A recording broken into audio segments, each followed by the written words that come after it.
Hello guys, ako nga pala si Ray Balba, team leader ng Team Positivity. Ang video na to ay may dalawang part. Sa unang part, ituturo ko sa inyo kung paano ba mag-register sa SWA or sa SWA using the traditional way. Hindi tayo gagamit dito ng activation code. Okay? And sa second part, tuturo ko naman sa inyo kung ano ang gagawin ng upline o ng sponsor once natapos na mag-register ang bago niyang downline. Okay? Sa first part muna tayo. Sa first part, assuming na ako yung bagong downline ni Engineer Ray Balba, ako muna si Juan de la Cruz. Ako yung bagong member na gusto sumali sa SWA. So, para makasali sa SWA, punta lang ako sa referral link ni Engineer Ray Balba. And then, punta ako dito sa register. As you can see, maraming payment option na pagpipilian dito. Ito yung mga traditional way. Yan, yung mga naka-highlight na yan. Pag yan ang pinili mo, magde-deposit ka mismo sa account ng admin. Unlike dito sa activation code real time, hindi ka sa admin ng SWA magde-deposit, kundi sa mga taong nagbebenta ng activation code. Alright? Dito tayo sa traditional way.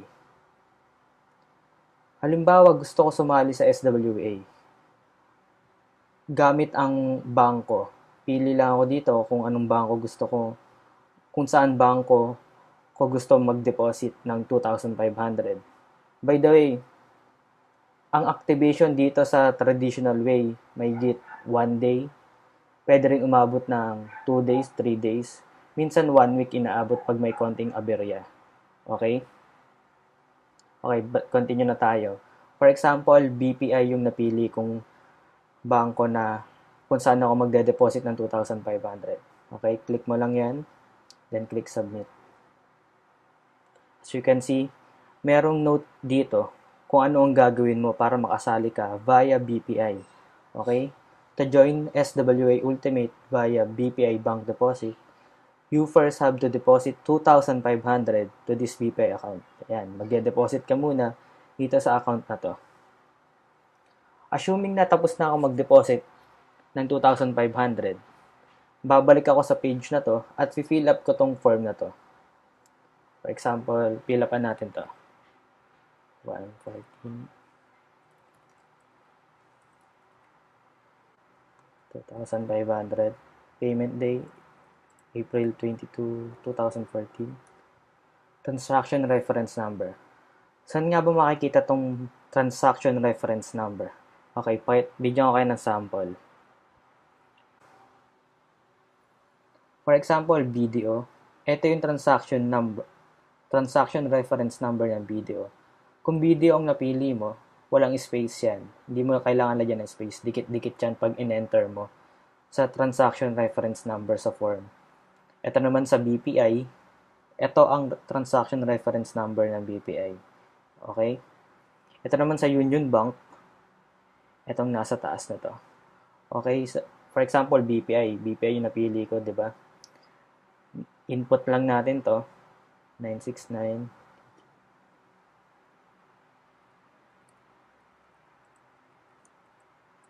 Okay?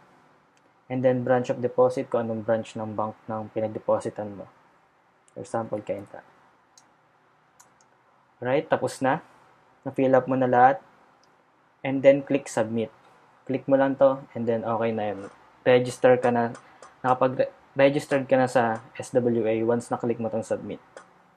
Okay, ang next step mong gagawin is kontakin mo yung upline or yung nag-sponsor sa'yo at sabihin mo sa kanya na tapos ka na mag-register. Mag-send ka rin sa kanya ng mga information na kakailanganin niya. Okay? Ito yung isi-send mo sa upline mo. Pakita ko sa inyo. Balik ka sa Facebook, kontakin mo yung upline mo. Sa example natin, ako si Juan de la Cruz. Ang upline ko ay si Engineer Ray Balba. So, kukontakin ko siya. Sasabihin ko, upline, tapos na ako mag-register. Ito yung details ko. Ayan. Bibigay mo sa upline mo or yung nag-sponsor sa'yo yung name, email address, username na ginamit mo sa pagre-register. And at the same time, i-upload mo rin yung deposit slip. Kasi kakailanganin yan ng upline mo mamaya. Okay? So, for example, yan. Then, send mo. Okay? So, tapos na tayo sa first part ng tutorial natin. Ang next part naman is yung sa part ng upline mo or ng sponsor mo. Ano ang gagawin niya once natapos ka na mag-register? Okay? Second part na tayo. Sa second part, ako na ulit si Engineer Ray Balba bilang upline ni Juan de la Cruz. Okay, logout na tayo dito. Login na ako sa account ko sa Facebook.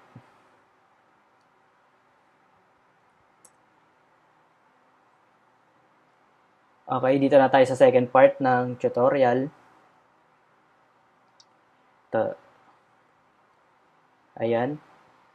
Dito sa second part ng tutorial, ako na si Engineer Ray Balba, yung upline ni Juan de la Cruz, kanina sa first part ng tutorial natin. Okay? So, tapos na mag-register yung downline ko na si Juan de la Cruz. At ito na yung mga details niya. At ito yung deposit slip. Ang gagawin ko naman is pupunta ako sa SWA website. Yan. Punta ka sa swultimate.com. I-click mo tong FAQ. Yan. Dito. Dito mo kailangan pumunta sa support mysupreme.biz. So, bakit kailangan natin pumunta dito? Okay? May papabasa ako sa inyo.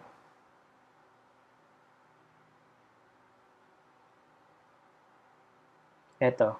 How long will it take for my activation to be activated? Basahin natin yan. Okay? New accounts are usually activated within 24 hours if everything is complete in the online activation request. It may take a bit longer for some accounts, encountering challenges in the money remitted and if there are inconsistency in the transaction reference supplied. We may ask for supporting documents for accounts not activated in 24 hours. Better yet, to anticipate upon submission of the activation request, immediately submit an attachment through the sponsor using the support ticket system. Sabi dito, upon submission of the activation request, so pagkatapos mag-submit ng registration form or ng activation request ng downline mo, immediately submit an attachment through the sponsor using the support ticket system. Mag-submit daw yung sponsor or upline ng bagong member ng attachment. Ibig sabihin attachment, yung deposit slip ng downline mo using this support ticket system. So, gumawa na tayo ng support ticket. Okay? Click mo lang to. Open yung support ticket. And then your name mo, yung name ng upline. Ayan, pangalan mo yan. Email address mo. Then subject. Ang subject lalagay mo, new member. Dash, ano yung pangalan ng new member or yung new downline mo. Juan de la Cruz. Then dash ulit, lagay mo yung username na ginamit niya. Okay? Then dito sa department, piliin mo tong new account activation. Dito sa comment, ito ang ilagay mo.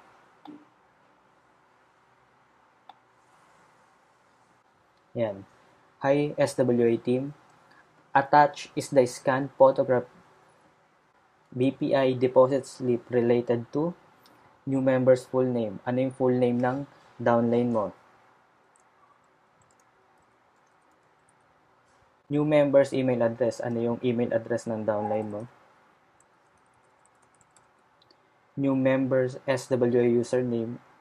Ano yung username na ginamit ng downline mo sa pag-register? Then, referrer's username. Ito yung username mo. Okay? Ito yung username ko na. Ako yung upline ni Juan de la Cruz. Okay? Then, set mo yung priority sa high.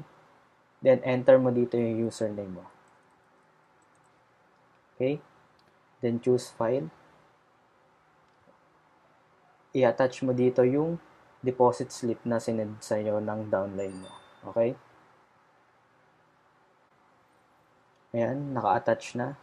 Once na ma-attach na yan, i-click mo lang tong open support ticket. Pagka-click mo nito, and that's it, okay na yon.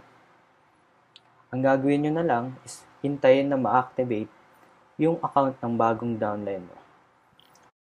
Additional information. Paano mo ba malalaman kung activated na yung account nung na-register mo na new member? Bilang upline or sponsor ng new member, pwede mong malaman ito sa pamamagitan ng pag-check mo sa matrix page ng account mo. After mo mag-send ng support ticket, after 24 hours ng pag-send mo ng support ticket, i-check mo sa matrix page mo kung lumabas na ba yung pangalan ng new member na ni-register mo. Okay, check natin. Click member login.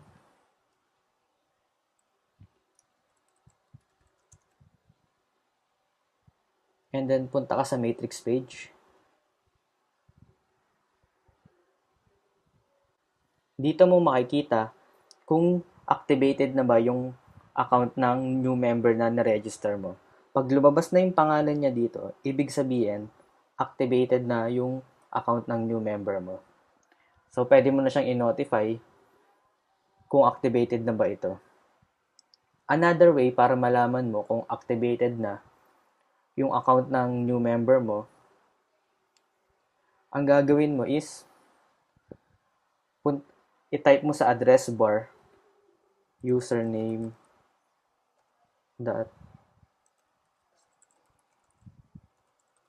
yan.